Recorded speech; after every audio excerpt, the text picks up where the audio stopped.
Hey, what's going on, guys? Realm Gaming here, back into the video. Today's episode, we're going to take a quick look at the Elemental Shaman in Mythic Plus. Elemental Shaman is currently an A tier DPS. They are one of the better DPS specializations in the game right now, and that is mainly due to all of the utility that they bring, and they also bring a very good damage profile. So let's just start with the pros here. We have a very good burst damage. We have a ton of utility through our totems. We have a bloodlust that many specializations don't have, so you always want to have a bloodlust in your group, right? We also bring a class buff now, which was introduced in the War Within. It's a very strong class buff, and this just brings even more utility to the Shaman. I would say, to be honest, Shaman might be a little bit overloaded this season due to, we have a class buff, we have totems, we have bloodlust, we also have poison cleanse. We're seeing a ton of different poisons here in season 1. Poison cleanse also works on the devourer fix as well, so pretty much every single group is going to be running at least one shaman most of the time. And then we also have decent mob control with our earthquake and the slow effect. Now, one of the cons of elemental shaman is we don't have the best defensives, and that kind of goes hand in hand with point 3 here. We do not have any sort of immunity. We also do not have a battle res. However, we do have the bloodlust to make up for that. And then another problem is that elemental shaman competes with restoration shaman for a spot. Typically, you're not double dipping into classes for a Mythic Plus composition. So if there's a resto shaman in the group, then they're probably not going to bring an elemental shaman. Okay, then for secondary stats, we are going to be running the Stormbringer hero talent tree, and this is going to be your stat priority when you are running Stormbringer. So mastery is going to be your main secondary stat. Obviously, your main stat is going to be intellect, so you want to focus on that over everything else. So typically, it's going to be item level over any sort of secondary stat. And our mastery is down here at the bottom, and this is called Elemental Overload. So this is going to increase all elemental and physical damage by 6%. And our Lightning Bolt and Chain Lightning cast have a 15% chance to trigger a second cast on the same target, dealing 25% of the normal damage and generating a little bit less Maelstrom as well.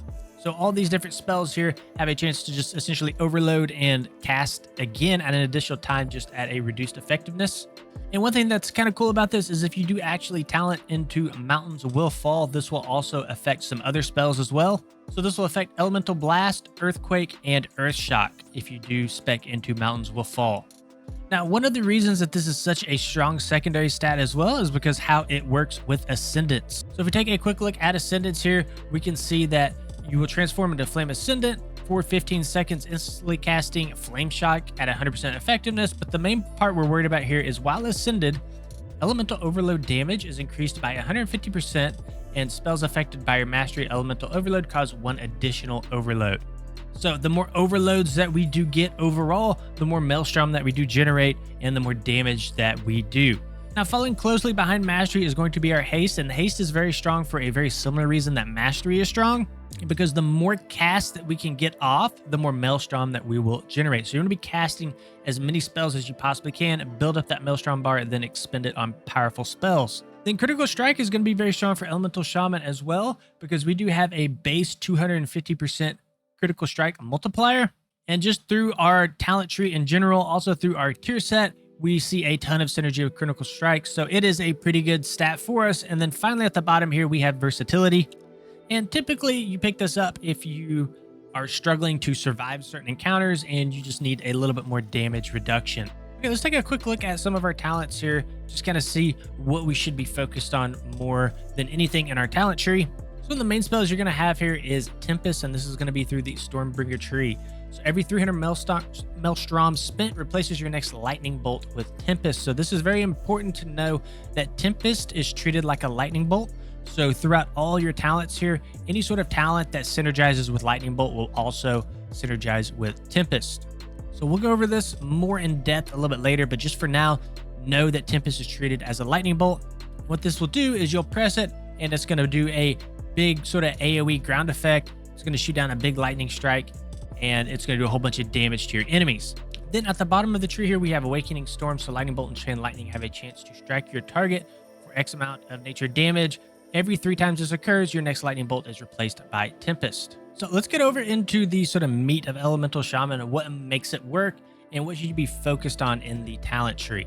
So your main cooldown here is going to be Storm Elemental, and you're going to press this, and while Storm Elemental is active, Lightning Bolt, Tempest, or Chain Lightning is going to increase your haste by 4%, stacking up to 4 times. So Storm Elemental is a huge haste buff for us. Again, more haste, more Maelstrom. And this is what we were talking about earlier with Elemental Fury about our base modifier for critical strikes being 250% rather than the usual 200%. And by the time you stack everything all up through talents and our set bonuses, you're getting about 300% additional damage through a critical strike rather than the normal 200%. And one thing that is kind of new here is our Surge of Power. So the reason Surge of Power is strong is because basically Tempest is now treated like a Lightning Bolt. So basically what we can do is we can utilize Surge of Power to beef up our Tempest. So if we look in the middle here, Lightning Bolt or Tempest, your next cast will cause 1 additional elemental overloads. So the way Surge of Power works is Earth Shock, Elemental Blast, and Earthquake will enhance your next spell cast within 15 seconds. So basically what you need to be doing is casting one of these spells before your Tempest. Now directly below that we have our Stormkeeper on a 1-minute cooldown. Charge yourself with lightning, cause your next 2 lightning bolts to deal 150% more damage, and also causes your next 2 lightning bolts or chain lightnings to be instant cast and trigger elemental overload on every target hit. So these are 2 very strong cooldowns. Make sure you're taking both of those. And we're also running Ice Fury here in the top left of the tree. So casting Lightning Bolt, Tempest, Lava Burst, or Chain Lightning has a chance to replace your next Frost Shock with Ice Fury, stacking up to 2 times. So typically what you're going to be doing is you're going to be using this in movement phases. This isn't something that you're going to be casting, at least in an AOE scenario. You don't want to just be using Frost Shocks for damage. You only want to be using Frost Shock when you're moving. So that's, one of the ways that we can kind of keep our damage up during, boss encounters where we're kind of having to move all over the place, especially something like Final Boss of Mist, for example, where you're having to dodge all the swirlies. It can be kind of hard to sit in one place and cast. So there is a lot of value out of Ice Fury right now. And then another spell to really sort of look at, I guess, here is Lightning Rod. So the way the Lightning Rod works is, let's say, for example, you cast an Earthquake on the ground. Earthquake will prioritize the main target. So you can actually spread these lightning rods around different targets by targeting different people when casting Earthquake.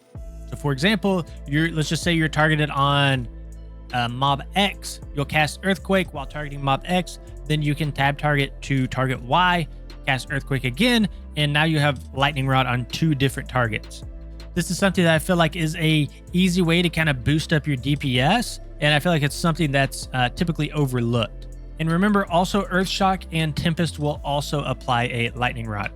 So with the recent rework of Ascendance, it is a very strong button to press right now, because this will not only apply Flame Shock up to 6 targets, but this will also shoot a Lava Burst to all the targets that have a Flame Shock applied to them. And then again, kind of down here at the bottom, while Ascended Elemental Overload damage is increased by 150%, and spells affected by your Mastery Elemental Overload causes 1 additional Elemental Overload. So this is one of the main reasons, again, kind of talked about earlier, that Mastery is so important on Shamans, is to how it synergizes with Ascendance. Then last thing we're going to talk about here is Echoes of Great Sundering. So basically, you have an option here. So you can pick Earth Shock or Elemental Blast. In our case, we'll be taking Earth Shock. So what this means for us is that in between every single Earthquake, you need to basically prep it with an Earth Shock. And it doesn't matter the number of mobs. It doesn't matter if it's, a boss, so just 1 mob, or if it's 10 mobs in a big pool, right? You are always going to cast an Earth Shock before you Earthquake. You're always going to alternate the 2.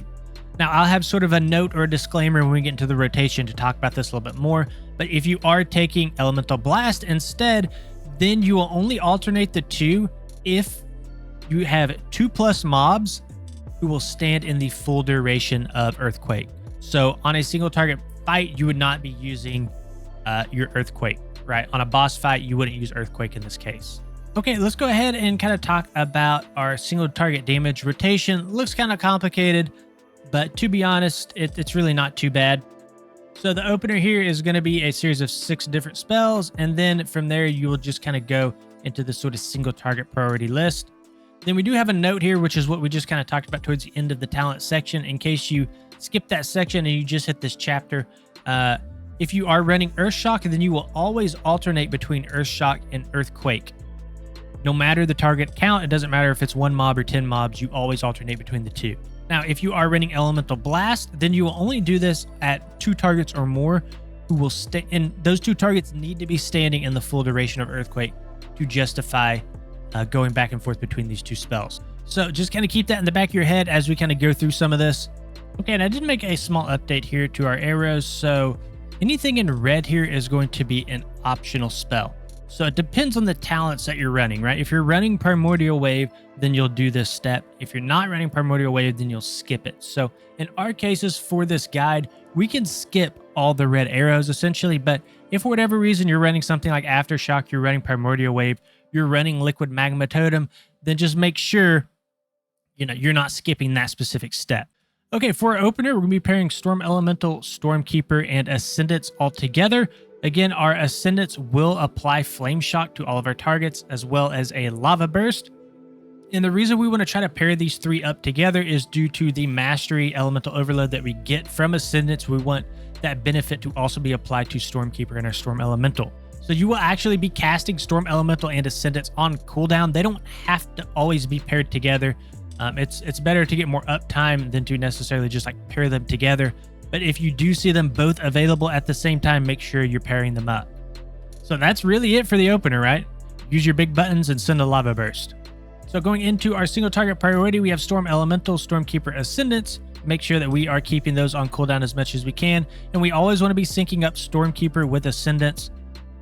We have a 1 minute and a 3 minute, so there's no reason that those 2 should ever become unsynced. And then thankfully, after these 2, we got to skip all the way down really to obviously step 4, keep Ascendants on cooldown, but we got to skip all the way down to step 8. So during a long boss fight, you are going to have to refresh your Flame Shock, so make sure that you are getting at least 12 seconds of extension out of it. So this isn't necessarily a spell that you just want to like spam on cooldown. You want to make sure you're getting the maximum extension. That way we have to cast the spell less and we get more value out of our globals. Then in our case, we are running Earth Shock, not Elemental Blast. So we're going to make sure that we're using our Earth Shock to dump our Maelstrom. And I think I did say earlier in the guide, you never want to be casting Frost Shock outside of movement phases. However, there is one case here in single target priority. So the way this works is you'll have to use some sort of weak aura to track this, but after casting a nature and a fire damage spell, then you'll instantly cast an Elemental Blast at 60% effectiveness. So just make sure that whatever weak aura you're using is that after you've consumed those 2 buffs that you do Ice Fury again, so you can kind of start that cycle again. You want to keep that Fusion of Elements buff cycle going at all times. And then from here, you're just simply doing Lava Bursts, Earth Shocks, Tempest, and Lightning Bolts. That's pretty much it. You got your opener here, you have your priority cooldowns. You need to make sure that you're doing the gameplay loop with Ice Fury and Fusion of Elements. But outside of that, guys, you're just casting Tempest, Lightning Bolts, Earth Shocks, and Lava Bursts. And as I'm looking back on this, I'm realizing I completely skipped step 5 here. So make sure that when your Surge of Power is available, that you are pairing that either with a Tempest or a Lightning Bolt, whichever is available, and of course prioritizing Tempest. All right, then now for AOE damage. So it's going to be very similar, right? You're going to be using your main cooldowns, right? Storm Elemental, and then you're going to be pairing Stormkeeper with Ascendants. Then I went ahead and added a couple arrows here so that we can see what we can skip in this, kind of depending on the talents that we're running. So we're not running Primordial Wave, so we can skip 3 and 4. If you are running that, then make sure you do not skip those steps. We want to make sure that we're keeping Ascendants on cooldown. And we want to make sure we're tracking our Arc Discharge here, right? Because Tempest procs our Arc Discharge. So basically what we'll be doing is we'll be overlapping Arc Discharge if we're not consuming them before we cast Tempest. So just make sure that before you press Tempest, you'll see it kind of throughout our priority list here. Just make sure before you cast Tempest that Arc Discharge is not up, or you will get that overlap and you'll be wasting a whole bunch of damage in Maelstrom.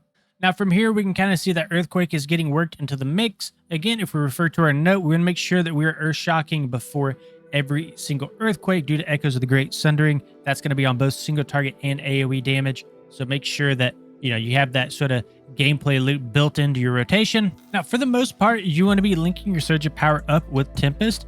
But if you can't do that and your Surge of Power is available and you're fighting a big pack, it's okay to use your Surge of Power just on Chain Lightnings. And then from here on, you're pretty much just going through the loop of spamming Chain Lightnings, your Tempest, and then alternating between Earth Shocks and Echoes of the Great Sundering.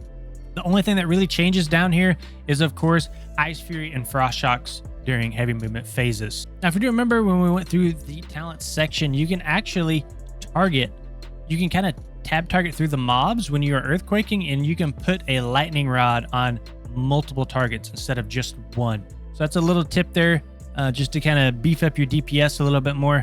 And then, of course, the other little tip is just make sure you're not double stacking your arc discharge.